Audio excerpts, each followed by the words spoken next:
ಎಲ್ರಿಗೂ ನಮಸ್ಕಾರ. Topper IAS daily current affairs ಅನಾಲಿಸಿಸ್ಗೆ ಸ್ವಾಗತ. ನಾವಿವತ್ತು ಕನ್ನಡದಲ್ಲಿ ಪ್ರಚಲಿತ ವಿದ್ಯಮಾನಗಳ ವಿಶ್ಲೇಷಣೆಯನ್ನು ಮಾಡ್ತಾ ಇದ್ದೀವಿ. ಸೊ ಈ ಪ್ರಿಲಿಮ್ಸ್ ಪಾಯಿಂಟ್ ಆಫ್ ವ್ಯೂಯಿಂದ ಯಾವ್ಯಾವ ಆರ್ಟಿಕಲ್ಸ್ ಇಂಪಾರ್ಟೆಂಟ್ ಇದೆಯೋ ಆ ಒಂದು ಆರ್ಟಿಕಲ್ಸ್ನ ಡಿಸ್ಕಸ್ ಮಾಡ್ತಾ ಇದ್ದೀವಿ. ಮೊದಲನೇ ಆರ್ಟಿಕಲ್ ಬಂದುಬಿಟ್ಟು ಟ್ರಿಬ್ಯುನಲ್ ರಿಫಾರ್ಮ್ ಬಿಲ್.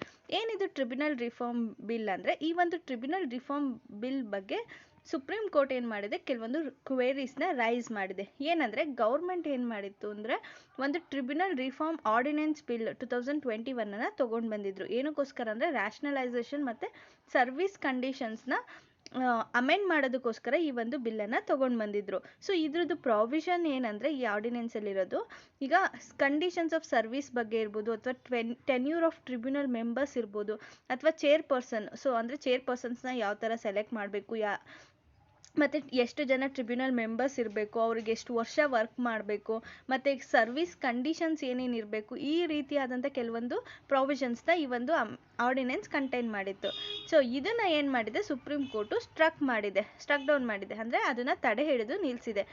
ಏನಕ್ಕೋಸ್ಕರ ಅಂದರೆ, ಈಗ ಪ್ರಾವಿಷನ್ ಆಫ್ ಈ ಒಂದು ಪ್ರಾವಿಷನ್ಸ್ ಏನಿದೆ, ಇದು ಟ್ರಿಬ್ಯುನಲ್ ರಿಫಾರ್ಮ್ ಬಿಲ್ಲಲ್ಲಿ ಅಪಿಯರ್ಡ್ ಆಗಿದೆ. ಅಂದರೆ ಇದು ಫೈನಾನ್ಸ್ ಮಿನಿಸ್ಟರು ಲೋಕಸಭಾದಲ್ಲಿ ಇಂಟ್ರೊಡ್ಯೂಸ್ ಮಾಡಿದರು. ಇದು ಈ ಒಂದು ಆರ್ಡಿನೆನ್ಸಲ್ಲಿ ಅಪಿಯರ್ ಆಗಿದೆ ಅಂತ ಹೇಳ್ತಿದ್ದಾರೆ. ಕೋರ್ಟ್ ಏನಂತ ಕೇಳ್ತಾ ಇದೆ ಅಂದರೆ, ಸೆಂಟರು ಈ ಒಂದು ಬಿಲ್ಲನ್ನು ಇಂಟ್ರೊಡ್ಯೂಸ್ ಮಾಡೋದಕ್ಕೆ ಏನು ರೀಸನ್ ಅಂತ ಹೇಳಿ, ರೀಸನ್ಸ್ನ ಕೊಡಬೇಕಂತ ಹೇಳಿ ಕೋರ್ಟು ಸೆಂಟ್ರಲ್ ಗೌರ್ಮೆಂಟಿಗೆ ಕೇಳ್ತಾ ಇದೆ. ಸೊ ನೆಕ್ಸ್ಟ್ ಬಂದರೆ ಟ್ರಿಬ್ಯುನಲ್. ಏನಿದು ಟ್ರಿಬ್ಯುನಲ್ ಅಂದರೆ, ಇದೊಂದು statutory quasi judicial body established in India by an act of parliament. So ಈ ಟ್ರಿಬ್ಯುನಲ್ ಅನ್ನೋದೇನಿದೆ, ಇದೊಂದು ಸ್ಟ್ಯಾಚ್ಯುಯೇಟ್ರಿ ಬಾಡಿ, ಇದು ಕ್ವಾಸಿ ಜುಡಿಷಿಯಲ್ ಬಾಡಿ ಅಂತಲೇ ಹೇಳ್ಬೋದು.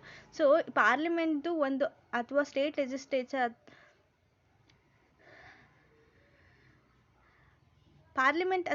ಲೆಜಿಸ್ಲೇಟರ್ ಇರ್ಬೋದು, ಅಥವಾ ಯಾವುದೇ ರೀತಿಯಾದಂಥ ಡಿಸ್ಪ್ಯೂಟ್ಸ್ ಇರ್ಬೋದು, ಅಂದರೆ ಸ್ಪೀಡಿ ಟ್ರಯಲ್ನ ಮಾಡೋದಕ್ಕೋಸ್ಕರ ಈ ಒಂದು ಟ್ರಿಬ್ಯುನಲ್ನ ತೊಗೊಂಡು ಬಂದಿದ್ದಾರೆ. ಅಂದರೆ ಇಟ್ ಈಸ್ ಕಾಸ್ಟ್ ಎಫೆಕ್ಟಿವ್, ಇದು ಇನ್ಎಫಿಷಿಯೆಂಟ್ ಅಲ್ಲ, ಎಫಿಷಿಯೆಂಟ್ ಮ್ಯಾನರಲ್ಲಿ ಈ ಒಂದು ಯಾವುದೇ ಡಿಸ್ಪ್ಯೂಟ್ಸ್ ಇದ್ದರೆ ಅದನ್ನು ರಿಸಾಲ್ವ್ ಮಾಡೋದಕ್ಕೋಸ್ಕರ ಈ ಒಂದು ಟ್ರಿಬ್ಯುನಲ್ನ ತೊಗೊಂಡು ಬಂದಿದ್ದಾರೆ.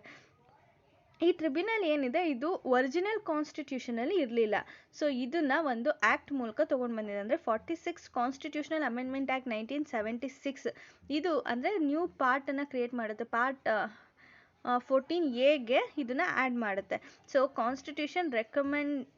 ಈ ಒಂದು ಕಾನ್ಸ್ಟಿಟ್ಯೂಷನ್ಗೆ ಆ್ಯಡ್ ಮಾಡ್ತಾರೆ. ಯಾರು ರೆಕಮೆಂಡೇಶನ್ ಮೇಲೆ ಈ ಒಂದು ಚೇಂಜಸ್ನ ತೊಗೊಂಡು ಬರ್ತಾರೆ ಅಂದರೆ, ಸ್ವರನ್ ಸಿಂಗ್ ಕಮಿಟಿ ರೆಕಮೆಂಡೇಶನ್ ಮೇಲೆ ಈ ಒಂದು ಟ್ರಿಬ್ಯುನಲ್ಸ್ನ ತೊಗೊಂಡು ಬರ್ತಾರೆ.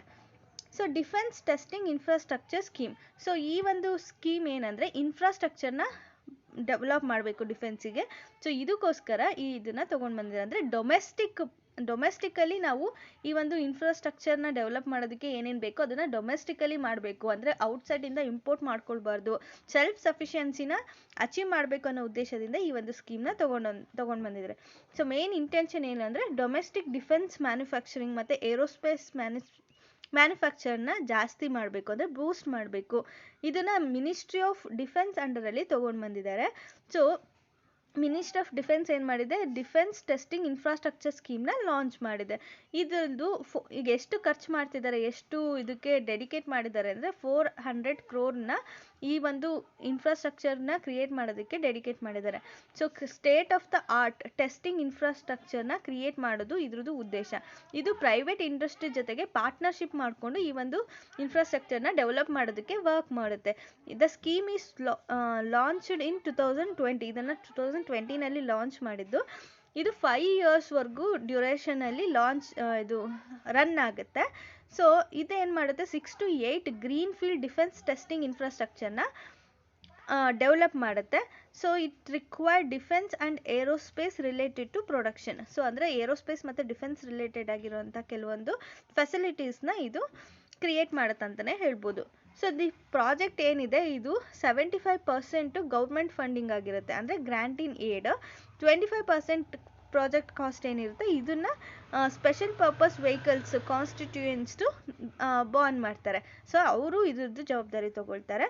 ಅಂದರೆ ಇದು ಇಂಡಿಯನ್ ಪ್ರೈವೇಟ್ ಎಂಟಿಟೀಸ್ ಆಗಿರುತ್ತೆ ಮತ್ತು ಸ್ಟೇಟ್ ಗೌರ್ಮೆಂಟ್ಸ್ ಆಗಿರುತ್ತೆ. ಇನ್ನು 75% ಸೆಂಟ್ರಲ್ ಗೌರ್ಮೆಂಟ್ ಫಂಡಿಂಗ್ ಇರುತ್ತೆ ಅಂತಲೇ ಹೇಳ್ಬೋದು. So 4 more sites of India added to Ramsar list of wetland. ಅಂದರೆ ರೀಸೆಂಟ್ಲಿ 4 ನ್ಯೂ ಸೈಟ್ಸ್ನ ಗುಜರಾತ್ ಮತ್ತು ಹರಿಯಾಣದಿಂದ ರಾಮ್ಸರ್ ಸೈಟ್ಸಿಗೆ ಆ್ಯಡ್ ಮಾಡಿದ್ದಾರೆ. ಸೊ ಈ ಒಂದು ಲೀಸ್ಟ್ ಏನಿದೆ ಇದು ತೋಲ್ ಮತ್ತು Wadhwana from Gujarat, Sultanpur and Bhindawas from the Haryana. So ಈ 4 ಸೈಟ್ಸ್ನ ಮತ್ತೆ ರಾಮ್ಸರ್ ಸೈಟಿಗೆ ಆ್ಯಡ್ ಮಾಡಿದ್ದಾರೆ. ಈ ಒಂದು ನಂಬರಿಂದ ಏನಾಗಿದೆ, ಇಂಡಿಯಾದಲ್ಲಿ ಟೋಟಲ್ 46 ರಾಮ್ಸರ್ ಸೈಟ್ ಆಗಿದೆ. ಆ್ಯಂಡ್ ಸರ್ಫೇಸ್ ಏರಿಯಾ ಕವರ್ಡ್ ಎಷ್ಟಿದೆ ಅಂದರೆ 10,83,322 ಹೆಕ್ಟೇರ್ಸ್ ಈ ಒಂದು ರಾಮ್ಸರ್ ಸೈಟ್ ಅಂಡರಲ್ಲಿ ಬರ್ತಿದೆ. So while Haryana got first Ramsar site, Gujarat got 3 more after Nal Sarovar which was declared in 2012. So ಹರಿಯಾಣಕ್ಕೆ ಇದು ಫಸ್ಟ್ ರಾಮ್ಸರ್ ಸೈಟ್ ಆಗಿದೆ. ಗುಜರಾತಿಗೆ ಇದಕ್ಕಿಂತ ಮುಂಚೆನೇ ನಲ ಸರೋವರ ಇತ್ತು, ಅದಾದಮೇಲೆ ಈಗ ಮತ್ತೆ ಆ್ಯಡ್ ಅಪ್ ಮಾಡಿದ್ದಾರೆ. ಇದನ್ನು ಯಾವಾಗ ಆ್ಯಡ್ ಮಾಡಿದ್ರು ಅಂದರೆ 2012ಅಲ್ಲಿ. So with 8 wetlands in Uttar Pradesh has the highest number of sites that have received the tag. So first ಏನು ಅಂದರೆ, ಈಗ ಹೈಯೆಸ್ಟ್ ನಂಬರ್ ಆಫ್ ವೆಟ್ಲ್ಯಾಂಡ್ಸ್ ಎಲ್ಲಿದೆ ಇಂಡಿಯಾದಲ್ಲಿ ಅಂದರೆ ರಾಮ್ಸರ್ ಸೈಟಲ್ಲಿ ಲೀಸ್ಟ್ ಆಗಿರೋದು ಉತ್ತರ ಪ್ರದೇಶಲ್ಲಿ ಇದೆ. ಅಲ್ಲಿ 8 ಇದೆ ಅಂತಲೇ ಹೇಳ್ಬೋದು. ಸೊ ಗುಜರಾತು ಈ ಒಂದು 3